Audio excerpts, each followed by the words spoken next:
Even when you feel low, you can still go. Even when you feel slow, you can still go. Even when there's no hope, you can still go. I never answer to no, man, I still go. Go, go, go, go, go, go, go, go, go, go, go, go. Yeah, everybody. Look, I got my jersey on. Yeah. In this video, we will be working on this thing, changing the front axles. And we do some work on this, get it all back together and playing, recone a sub. And then we gonna test out the old Yanka that came in the mail and see what that little antenna do. Hell, we even break out the old AMM1 and get some real-time power on it and see if it was just impressive or what. So sit down, watch the video, and enjoy. And if you make it all the way to the end, then I definitely appreciate you. Peace out, guys. Check out my merch. I do have a shirt. It's on the G2 website. Link will be in the bio. Oh, man. Guys, it's Sunday morning, and no real driveway to work in. There's a little gravel here, so I chose this area. That's my creeper. So what we got here is this axle. This one's good, the other side's bad. And, well, I'll show you what we got. That's an old U-joint. That side's bad. And what I'm gonna do is the ZJ, the Grand Cherokee. I'm not a fan of Grand Cherokees at all, but the ZJ has a CV axle in it. And, you know, I don't off-road this thing a lot. Like if I do off-road it, it's gonna be putting four-wheel drive for an emergency situation only. And I used to off-road it all the time, but it don't need that anymore. So I'm putting the ZJ CV axle in it because they're less noisy, they're smoother, cheaper, and there's arguments whether or not they're as strong. I would say they're probably maybe not as strong, but everybody says when the wheels are turned sharp, they're a lot stronger. But wheels straight, probably not quite as strong. I don't know. I don't care. I know there's going to be a guy out there like, why are you doing that? They're not as strong. Don't care. It ain't going to be off-road. Well, it ain't going to be locked in four-wheel drive unless it absolutely needs it. So there's that. My steering box is leaking. That's why it's all oily in here. I know the steering box is leaking because I replaced everything else. And I think I have a transmission line leaking. Other than that, this thing's golden, guys. But look at all the oil on my lower control arm. For those that don't know, this thing actually, it's got a locker in the front, locker in the rear, 488 back there. I did the drilled and slotted rotors for all the weight in here to stop it better. And it actually does. With ceramic pads, it's good. But, yeah, I'm going to get back to work, guys. It's going to be a long project. Disconnected. I just put this hub on here like maybe 6 months ago. This was a pain in the butt to do because, oh, man, I forgot to I took the caliper and rotor off before I broke that loose. I had to put all that back on to break this loose. And I had to take my wheel spacer off. So it was like 10 lug nuts coming off. But I got these 3 bolts out, and they are the ones that are a pain. You got like one here, one right there, and then one down over here. And of course, they're like 13 millimeter 12 point. But this thing I like lock in or seal in real good. So I always carry, I keep a spare bolt that I got at Pick and Pull.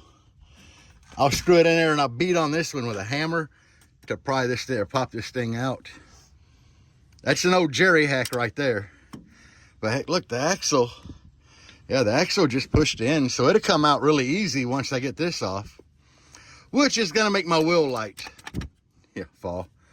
But it is what it is, guys. Let me get back to work. Just like that, it's all out. You know, honestly, guys, I've only been at this like 30 minutes. And I'm getting ready to slide the other axle in. I got to go in the house and get it. Deb over there, I don't know what she's doing to the Blazer, but anyway, I'm not saying that everybody should be able to do this in 30 minutes or quicker. I have done this a lot, guys. Like a lot. So I basically know everything I need to do, the order I need to do it, even though I screwed up and took this off where I broke that nut loose. It happens, but the point is I got it done pretty quick. It's going a hell of a lot quicker than I thought it was going to today. I definitely always doubt myself with stuff like this. Like, I was dreading doing this morning, especially since I don't have like a concrete driveway to work in, or a garage or carport, everything I had at my old house. But hell, it went quick. I think the only thing I should do different is put a jack stand under there. Maybe. It just dawned on me I don't have a jack stand under it. But the old jack seems to be good, and it sits up so high that if it does go down, I'm gonna move. But all right, guys. The wife just brought out my axles. So I'll get one of them out and film a little bit more, then we're gonna try to slide it in and make sure it fits. Amazon for the win. Now you can see the difference. Had just old U-joint, and that U-joint there it's good. It's a little sloppy, but it ain't got no play in it. This CV type. Now, from everything I read, it's a direct swap because the ZJ had a Dana 30 in the front. I can't remember if it was low pinion or high pinion. High pinion's obviously better. Now, it does have this. I don't even need to take this off. That's just for anti-lock brake. It's a 94. Come on. I mean, the thing don't get no anti-lock brakes, but I don't need that anti-lock brake. But that's the difference. This should be a lot smoother. And like I said, that thing ain't going off-road. One, it weighs a ton now, and I'd be dumb to take it off-road with all the car radio equipment in it. So, Pavement Princess, we're just going to try to make her a little smoother, that's all. I'm trying to do this all one-handed.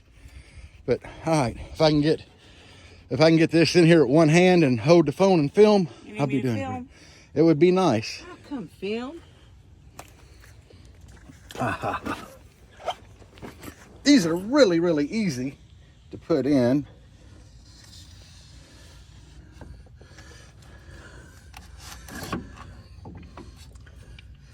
Huh.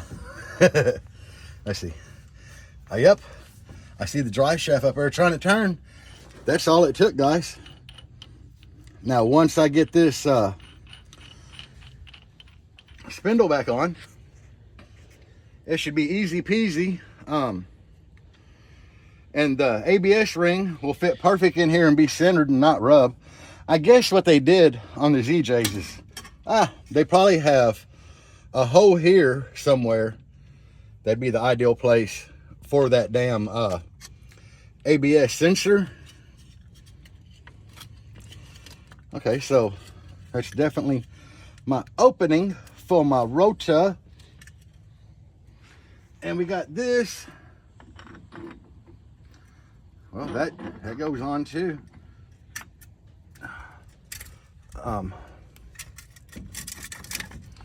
But the problem is that should be lined up. Okay.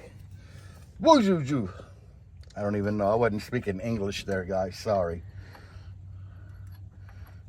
I'm definitely sorry. I wasn't speaking English. English, mother. Do you speak it? Not today. Okay, so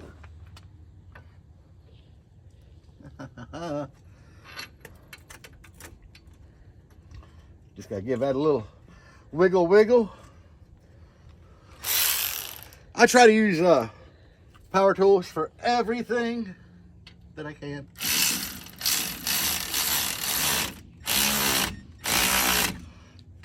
And it just so happens that my Milwaukee ratchet is small enough to do most things.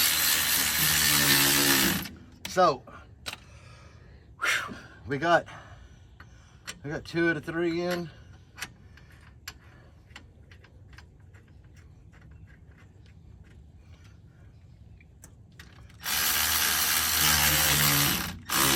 Okay, we got 3 in. And guys, I normally wouldn't bore y'all shooting stuff like this, but I'm just showing you how easy these Jeeps are to do stuff like this. Okay, so the new axle didn't come with a washer. It just came with the little castle nut top and a carter pin. So I am going to put my old washer in here. Now, one thing I tell you, you definitely have to go back, and them 3 bolts I just put in, you definitely have to tighten them. And I use this long handled snap-on ratchet to do it. The long handle gives you more leverage, and I crank them things down tight. What's the proper torque spec? Hell, I don't know. Honestly, I don't know. And like I said, this is new. I did just put this on like 6 months ago. That side I'm worried about, because if it's got any slop in this, I'm gonna have to go buy one. Because I obviously, nice wheels and tires, I don't want to wear the tires funky. Or the last one was so bad that after I got the whole thing off, this outer part pulled off. Which at that point, the only thing holding it together was this nut right here. Which it could have almost well, I guess the axle wouldn't slide out past it, but it could have been bad. But anyway, I'm gonna get off here and tighten all this crap down. This part I was talking about where you gotta have an old bolt.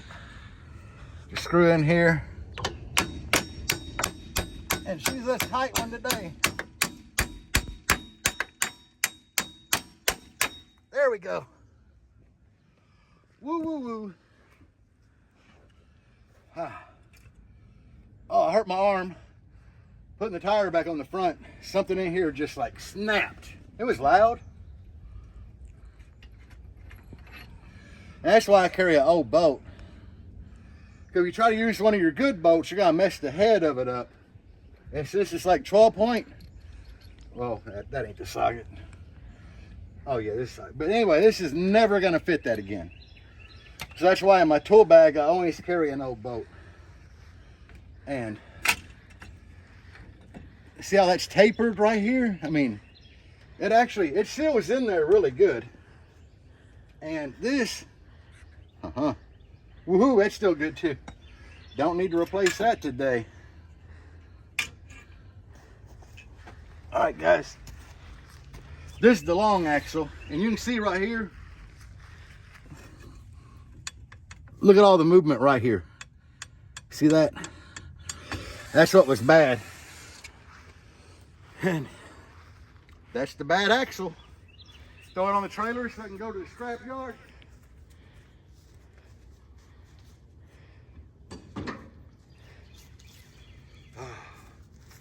And we gotta open the box here, get the other CV axle out, do the same thing we did on the other side. Like I said, I snapped something in my arm right here. It ain't broke. It's a ligament or something. I don't know. It hurts like hell. But yeah, them wheels and tires are heavy. Sitting down, it was awkward trying to lift it up and turn it to the bolt pattern for the Jeep, and it just went pop. So I'll make the wife put that one back on. Yeah, but all right, I got to get this other axle out, so I'll be back. There's what the passenger side looks like. And driver's side. I had to pull that little red cap out of the passenger side. The axle wouldn't slide in all the way. All that is a little shield to keep you from getting sand in your axle tube.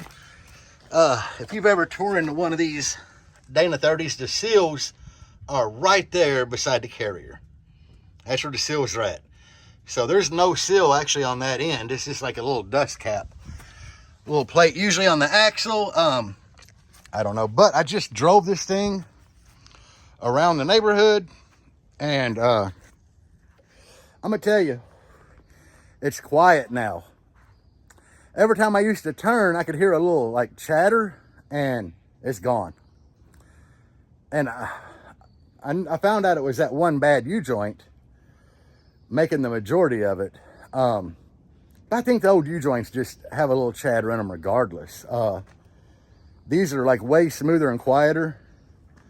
Now on sharp turns, I'll probably still be able to hear my front locker because it's a ratchet locker, or some people call them a lunchbox locker, whatever. They do make noise, but I just drove around the neighborhood, didn't hear nothing. So that's a plus. One project for the weekend done. I don't know what other project to do. They ain't really nothing. I ain't got amps back. I'm waiting on a piece for the new alternator to come in to put it on. I hurt my arm. So this is going to be a really bad video. Like nothing exciting at all. Only thing I really got left to do is recone the wife's sub. You've already seen me do that on video, so I don't know, guys. I'll try to find something to do though, because there's got to be a couple of little things I can do before ruckus. But the main thing I wanted to do is get that dang front axle fixed, because I know that those U-joints, that style, when they come apart, and I think it's mainly applies to four-wheel drive if you're locked in four, but when they break, they usually take a ball joint with them. I didn't know about driving. That thing's been clattering for almost a year. That's just how lazy I am. Oh, the wife's up there like almost 2. I think it's been closer to a year though. But I know I found play in it a year ago. I found that slop in there. And I was dreading just getting a U-joint and changing the U-joint in it. I got these axles. They're for a ZJ. Like I said, I got them off Amazon for like $120 shipped for the new CV axles. I'm glad I did the swap. It's quieter. I know a lot of you guys are going to be like, but they're not as strong. Man, I don't plan on wheeling this thing. Like with all the audio equipment in it, the last thing I want to do really is get this thing very far off-road. At Mud Bash, I was going down the trails, but I wasn't getting in super deep mud or anything. I have locked it in four-wheel drive a few times to pull people out of stuff. And one night just playing in a little mud hole I found. But I don't want to get like off in anything too deep because I don't want water coming in with all the audio equipment in there. So it's a pavement princess. So that's why I kind of went for a better axle for me than a stronger off-road one. But it is what it is. I'll find something to do, guys. I'll be back. Peace out. Bass on.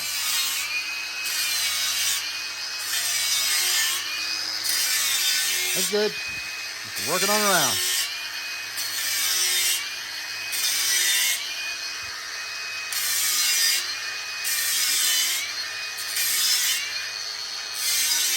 I got the wife cleaning up her sub basket so I can get ready to drop a recone in it.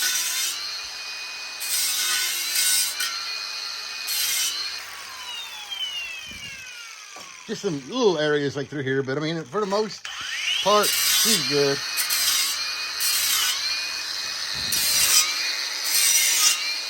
We're just trying to get the old glue off and get it clean so the new glue is thick.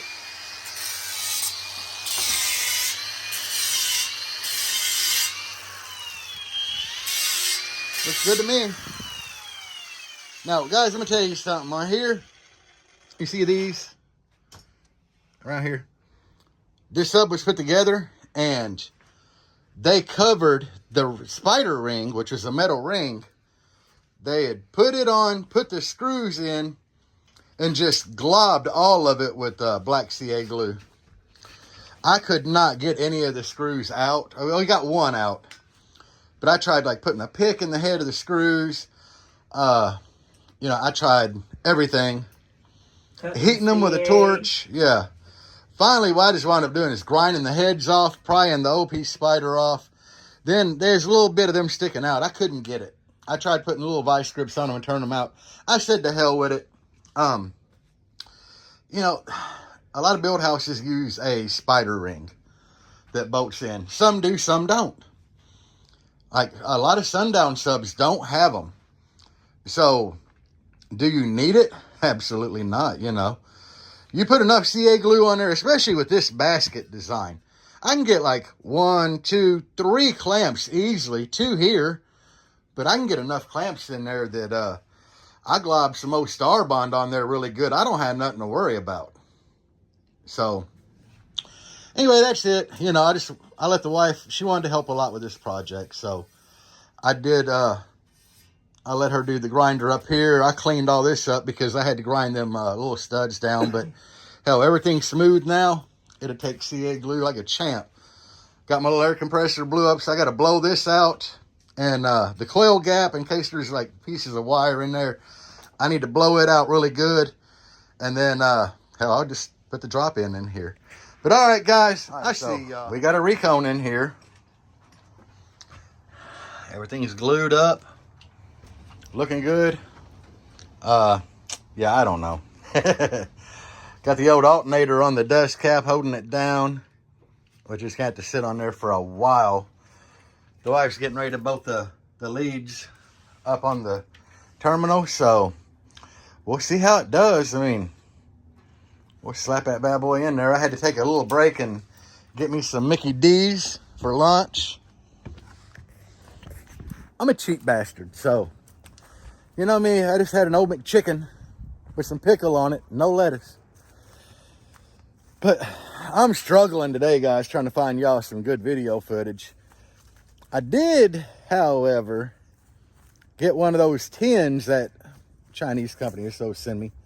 Hakai, I don't know. Hakai. Oh, we'll get on that in a little bit. But I'm going to tell you, they sent it to me through Amazon. And it has to be literally the worst packing that I've ever gotten anything in the mail. Well, no, not anything, but a subwoofer. They put the little tin, you know, it's in its factory box. They just threw it in a bigger box. No padding, no nothing. Like nothing. There's just tons of room for it to roll around in there. The wife thought I ordered a bowling ball. Because when she was carrying the box in, it was just rolling all over the place. So, I ain't opened it yet. I just cut the initial box open to see what was in there. And I saw that little subwoofer box. And I'm like, yeah, this ain't good because it's half opened inside of there. But we'll get to that in a little bit. All right, guys. Peace out. Yeah. This is exactly how I got it. I ain't done anything but open the box. Not the sub box, the initial box. You can see here where it come from. But it came in today, so that means that, yeah, it's got the Amazon tape on it. So it had to come through Amazon, so it's Sunday. But, yeah, I guess I'm going to go ahead and, yeah, this is Amazon. I'm going to go ahead and pull this Yanka. I'm going to pull this thing out. We're going to open it up. The bottom of the box is bowed, guys. This thing didn't fare well in shipping at all. I mean, hey, whoa. It teeter-totters. The lid was like not even closed. So, out the gate, I don't know nothing about this sub. But I'm going to tell you that they're going to have to do something better. Yeah, I mean, look at all this. Definitely. They're going to have to do something a whole lot better to, for their packaging. If this thing ain't hurt, it's going to be a miracle. Well, if it ain't hurt, it's going to be a miracle. Fetch around.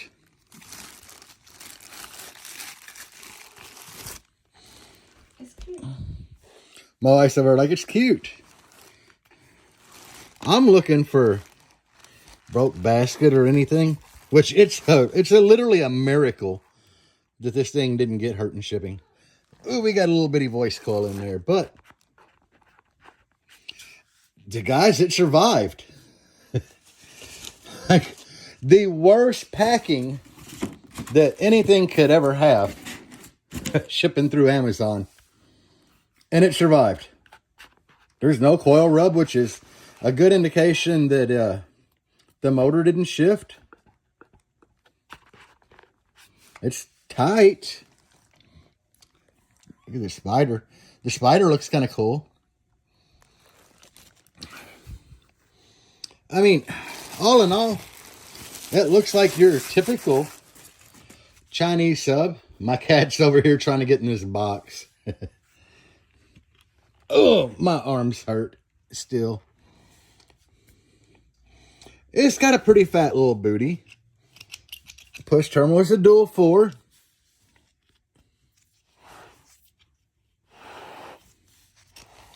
I dig how it's got the Amazon Yanka or Yanka.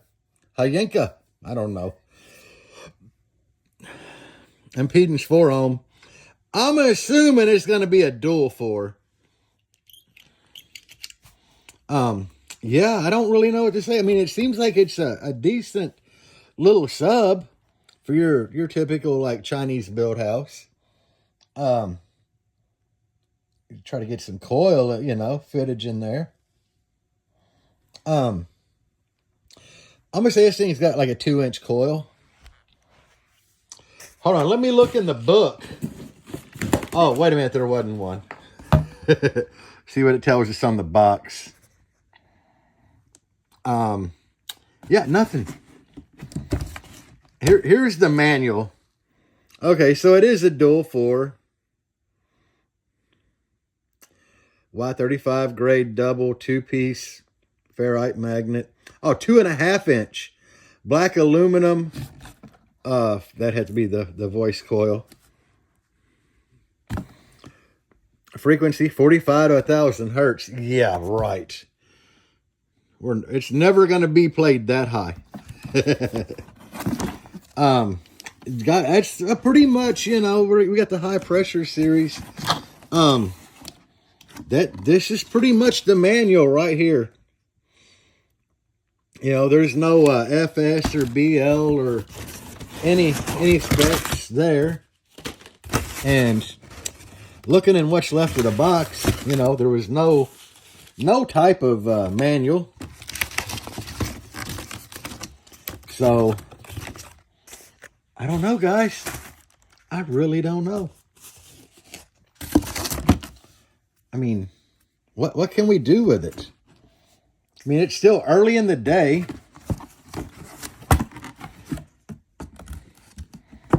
You know, I could like try to unhook the leads in the black Jeep and run them to this. Maybe, I don't know. I might have to take a night to think about it. I mean, overall, guys, this is not a terrible looking sub. Just being non-biased, it is not a terrible looking sub. It is actually really cool. I mean, we got a really fat surround. I mean, it's got a pretty solid. Hi, Yanka. The H is an I. Hi, Yanka. Hi, Yanka. I don't know. Nobody knows how to pronounce that, probably, except for the people that build it.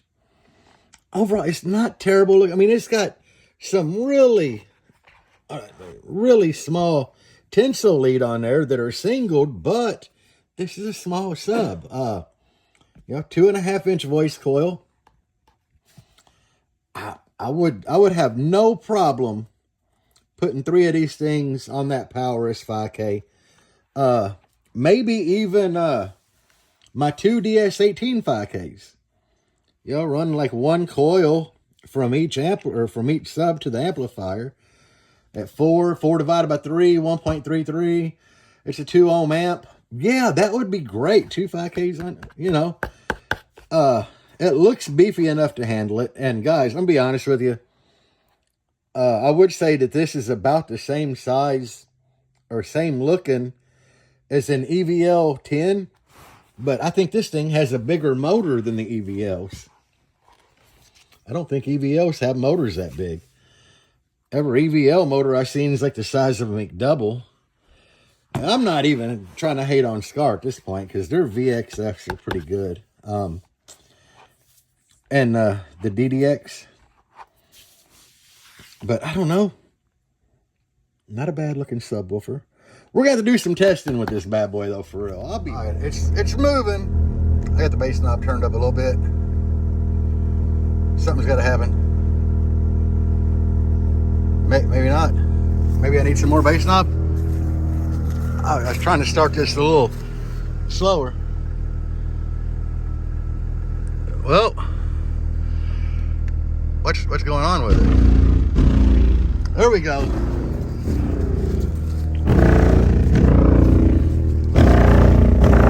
Man, she's moving.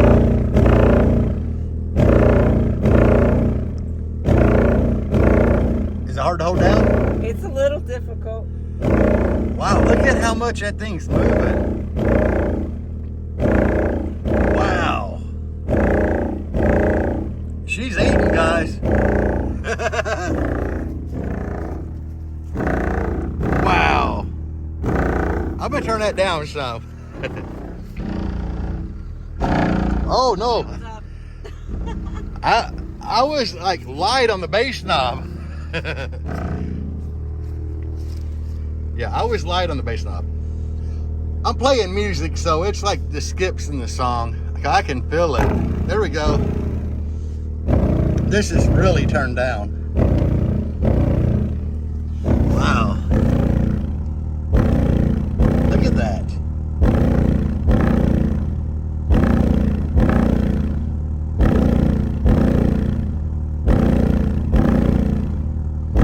I have actually clamped this before with my AMM1. Ooh, let's get the AMM1. All right, let's see what we're doing now.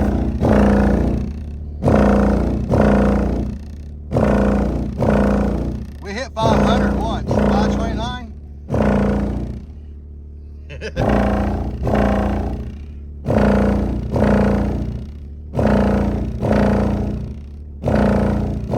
God, that thing's moving. Wow. I'm gonna turn it down some. I'm not trying to damage this thing out the gate.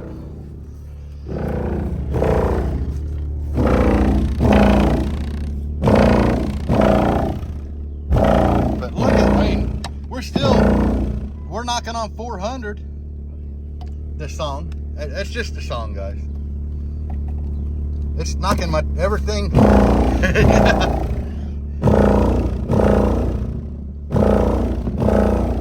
That little thing's beating, guys. I mean, we're steadily touching on 400.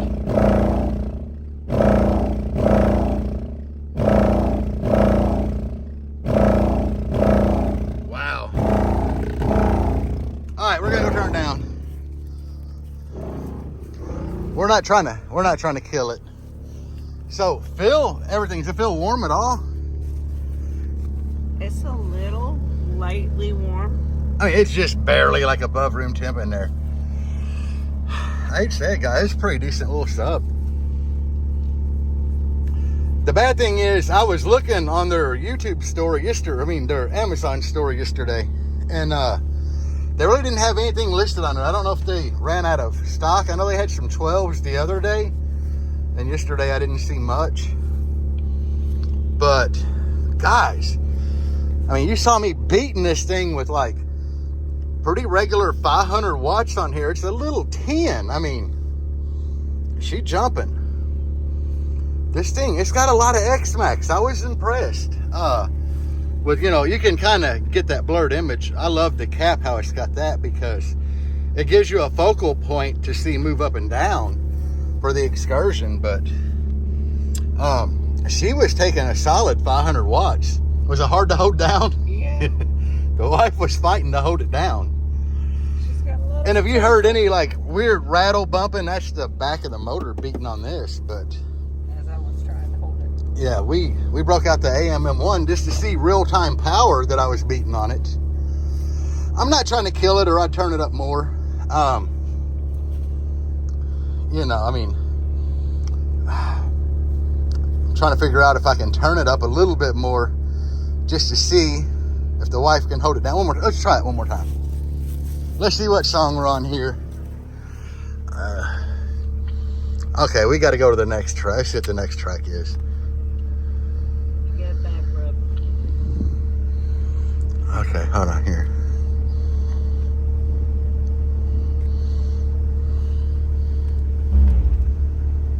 All right, we're trying to figure out what we're doing.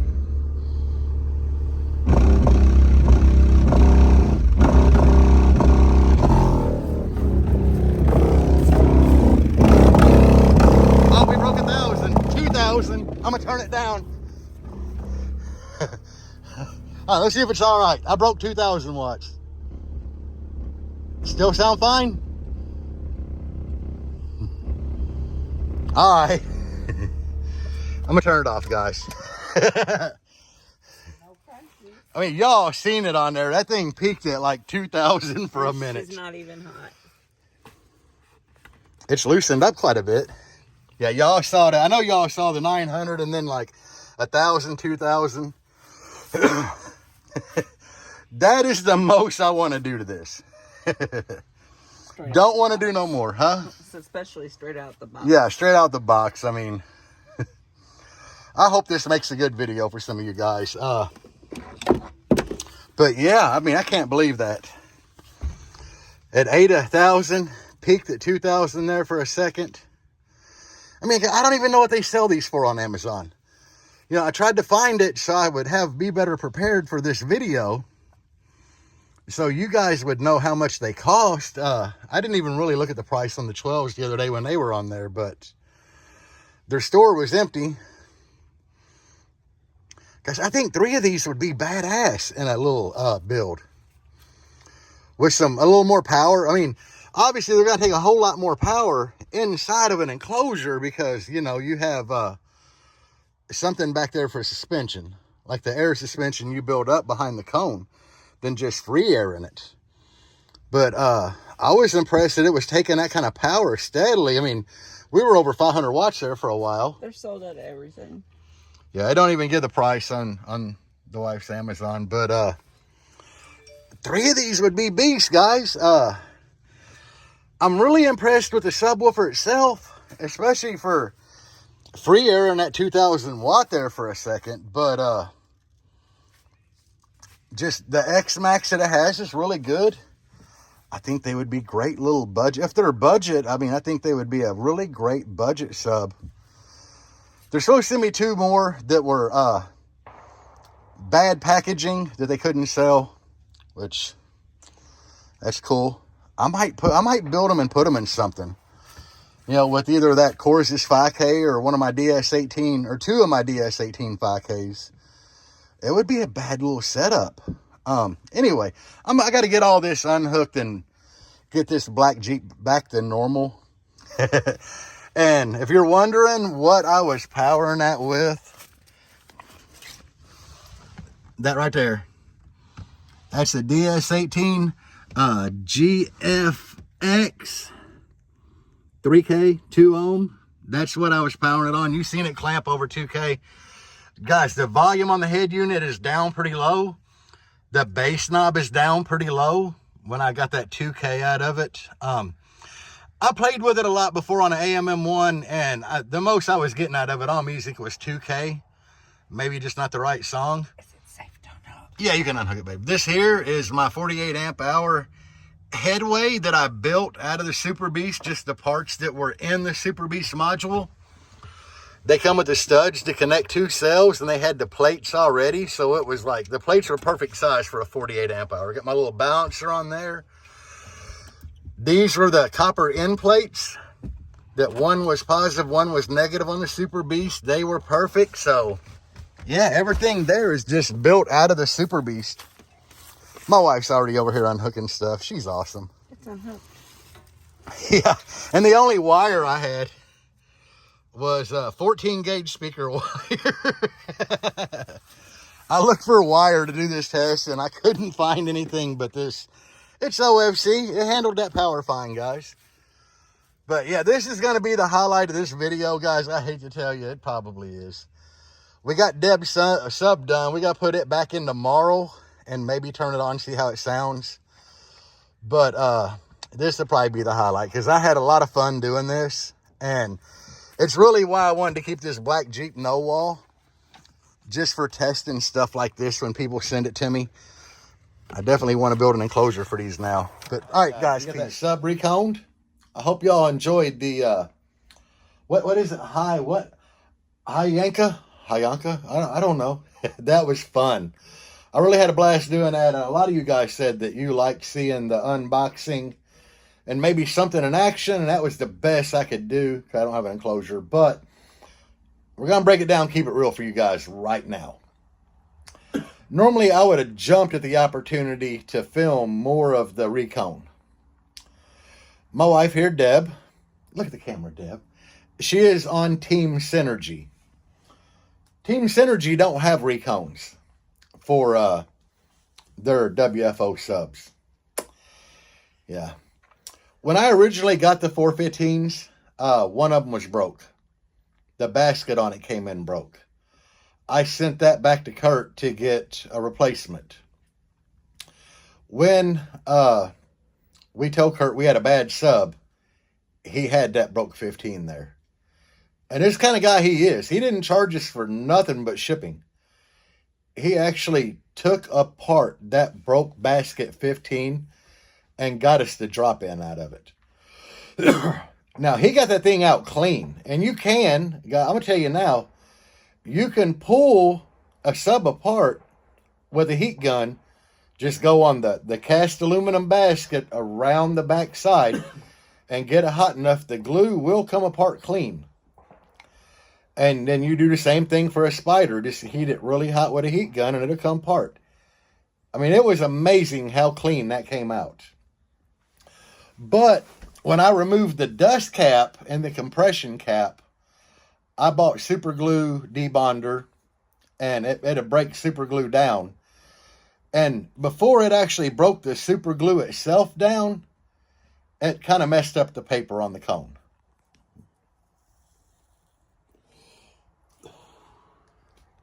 So it was just kind of ugly underneath the cone, and I really didn't want to film much of it. But I'm keeping it real with you guys. That is what I had done.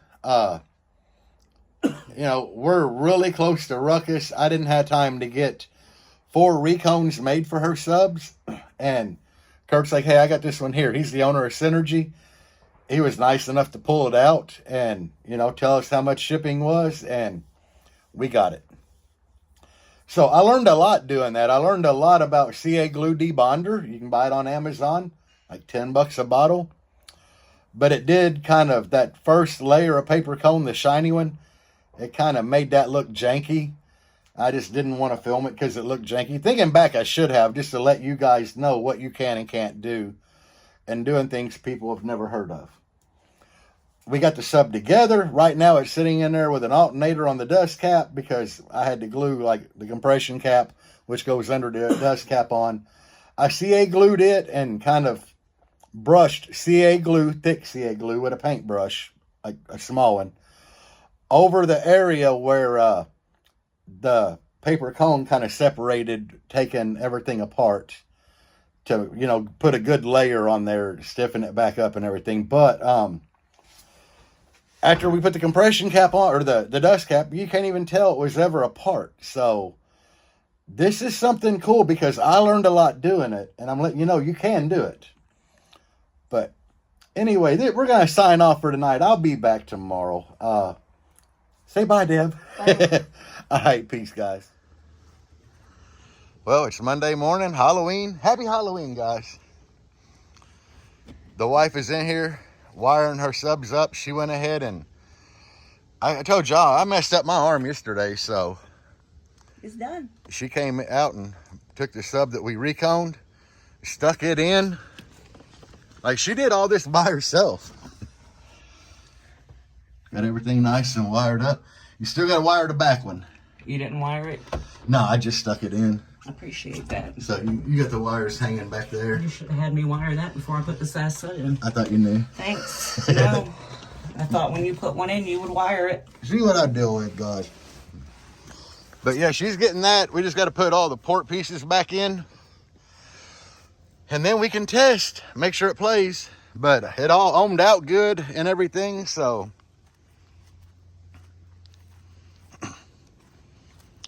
Yeah, it ohmed out. Everything dried up. Push on the coil, no rubbing, so it should be good to go. But that's all we're doing this morning. This is probably going to be a short video today. But anyway, I'll be the wife over here doing her thing, putting it back together. It makes me proud because she took it apart.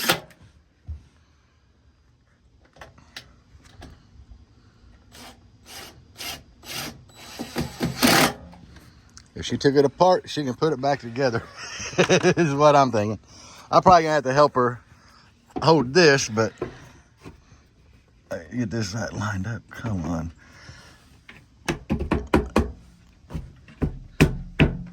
See if it screws the start.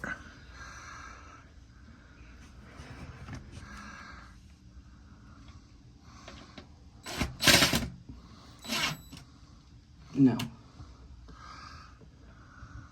All right, we got to get off here and line this bad boy up.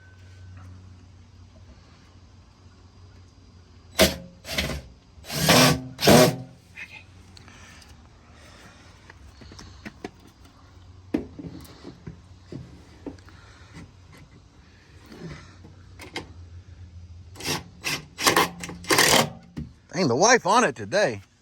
She ain't messing around. Hey guys, I wish I had more stuff to film for you today, but as always, you know, we do this in the backyard.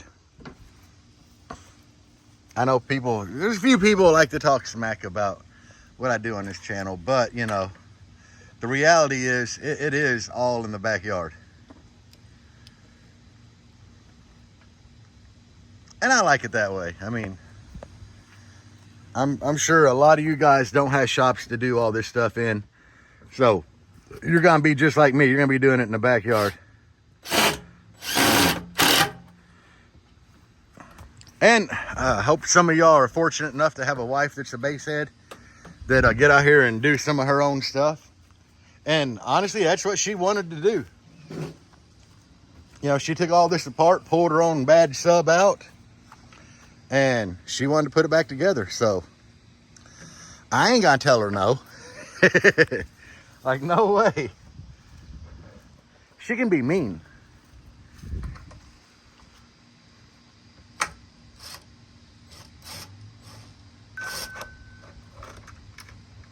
All right, I'll probably have to get off here and maybe hold this for her. Let's see if she's got it this time. Yeah, I'm gonna have to get out here and hold this for her.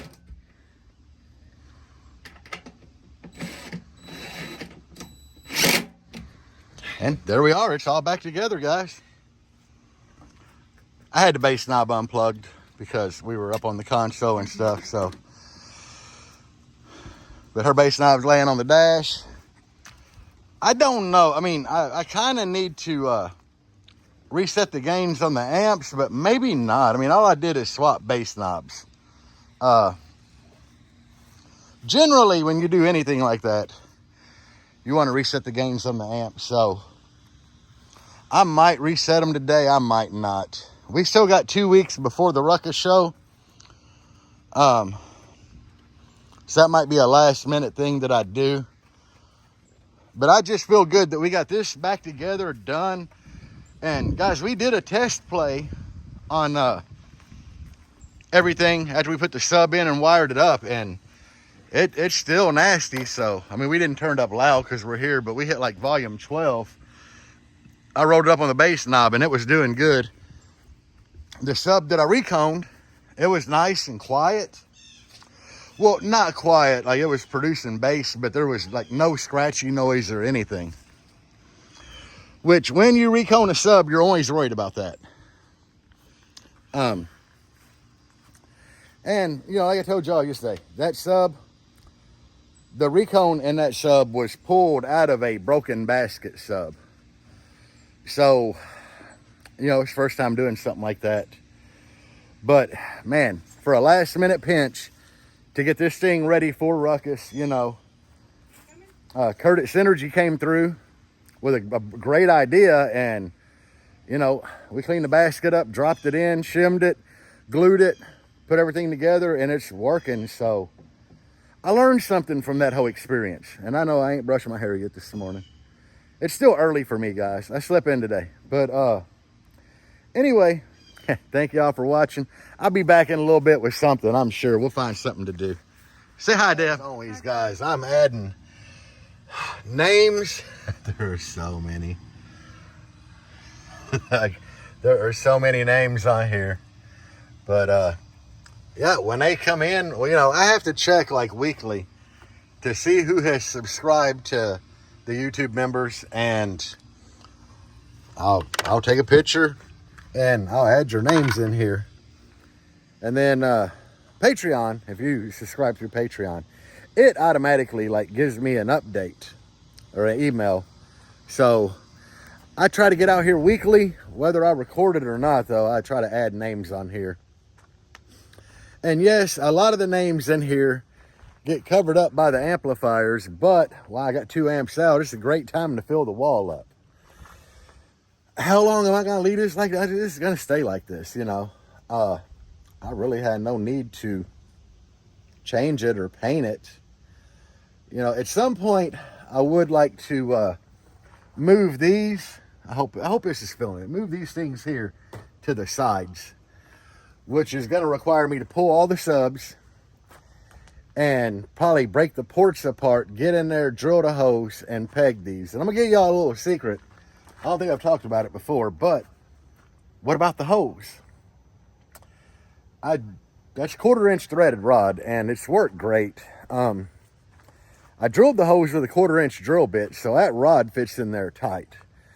I have done this before, and what I actually used to plug the hose was a 1/4-inch dowel rod, wooden dowel. You just cut a piece, like, you know, I know that's 3-layer stick, so it's 2 1/4.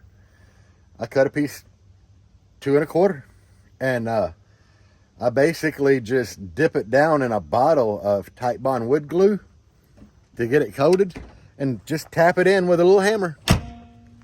And I mean, it's never coming out, and you can kind of just sand it down flush and be golden. I've done it before, works great. But anyway, the mail just ran, and I'm expecting packages today. So, all right, guys, we out. We'll be back. Mail. I have my package from Jim's Machine Works. Now, I'm gonna let y'all know up front, I had to use these things on my bottom amplifiers that are out for repair because I had very little room between the bottom of the amp and the floor of the Jeep where they're mounted. And I had ordered some of these a while back from, good God, I can't think of the name. Cal Olsen's the guy that owns it. Damn it. Anyway, they just, Ill Customs is where I order them. Ill Customs. And these here are made to slide in the amplifier and the wires come out the top. Thought that Ill Customs would have had something like that. But they were actually made for the wires to go down. So my screw was only on here, because the hose on this side. And this much wasn't touching the connection.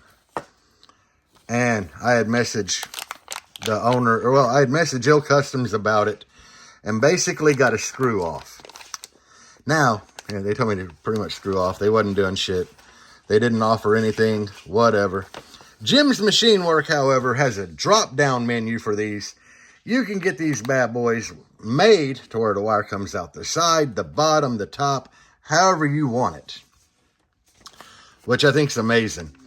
They cost a little more at Jim's Machine Works, definitely. But just looking at these, the quality is so much better. They're not using no cheap chrome coating, as we saw in the wife's battery terminals on her battery box under the hood, that they did some kind of cheap coating and it's peeling off. These are just like solid, cleaned up aluminum. They look great. It cost me right at 60 bucks for 2 sets. And each amp has dual inputs, so that's enough for one amp, that's enough for the other. But I just wanted to go over, guys, if you need something like this, check out Jim's, because they're the only place that actually offered these with the wires coming straight out the front. Because, you know, the amp mounted, they're going to sit like this. And I needed the wires come out the front, not the back. And Jim's has you covered. Their amp racks are like, you know, nobody competes with their amp racks. They probably got the best in the business for stacking amps, mounting on the wall, whatever. Anyway, check them out. So, I mean, after all, it is Halloween. Yeah, I don't get into sports, you know, like football and all that stuff. It's not me, guys. So, I do have a jersey though. Anyway, happy Halloween. I'm out. This probably isn't my best video. Far from it, because there wasn't a lot going on. I mean, the front axles and that thing, the recone, get this thing back together. I feel accomplished this weekend though. I mean, I got stuff done, and that's what it's all about, guys. Just get out there and do the work. If you want to build it. Just work on it. You don't have to finish it all in a day. At least I don't. I do it as time permits, and it sucks when you have a deadline like shows coming up, but guys, it is what it is. You know, I missed sundown because I didn't want to rush nothing. So here we are. Anyway, I hope y'all enjoyed your Halloween. Peace out, guys. And as always, bass on.